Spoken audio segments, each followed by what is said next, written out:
ছাত্ৰীসকল তোমালোকক জনাব বিচাৰিছোঁ অসমৰ যিগৰাকী শিক্ষামন্ত্ৰী ডক্টৰ ৰণোজ পেগু আছে তেওঁ জনালে সংবাদ মাধ্যমৰ যোগেদি আজি যে তোমালোকৰ ৰিজাল্ট কাইলৈ দিব বুলি তেওঁ প্ৰথমতে জনাইছে যে ইংগিত আগতীয়াকৈ দিয়া হৈছে বুলি জনাইছিলে প্ৰথমতে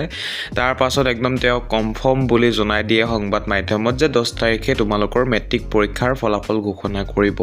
গতিকে ৰিজাল্ট তোমালোকে ক'ত চাবা একদম বেষ্ট হ'ব সেৱা বোৰ্ডৰ যিটো অফিচিয়েল ৱেবছাইট সেই অফিচিয়েল ৱেবছাইটত তোমালোকে ৰিজাল্ট চাবা হোম স্ক্ৰীন নিশ্চয় তোমালোকে এটা ৱেবছাইটৰ নাম দেখিছা এই ৱেবছাইটটোৱে হৈছে সেৱা বোৰ্ডৰ অফিচিয়েল ৱেবছাইট গতিকে তোমালোকে ইয়াতে ভাল হ'ব ৰিজাল্ট চাবৰ কাৰণে গতিকে তোমালোকে ইয়াতে ৰিজাল্ট চাবা তোমালোকৰ এডমিট কাৰ্ডত যিটো ৰোল আৰু নং আছে সেয়া প্ৰয়োজন হ'ব ৰিজাল্ট চাওঁতে আৰু হয়তো কেতিয়াবা ৰেজিষ্ট্ৰেশ্যন নাম্বাৰো পৰীক্ষা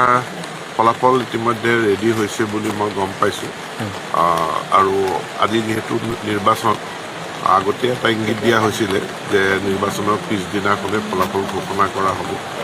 ফলাফল ভাল হ'ব বুলি আশা কৰিছোঁ সকলোকে আগতীয়াকৈ শুভেচ্ছা জনাইছোঁ কাইলৈ ফলাফল হয়তো ঘোষণা হ'ব কাইলৈ ঘোষণা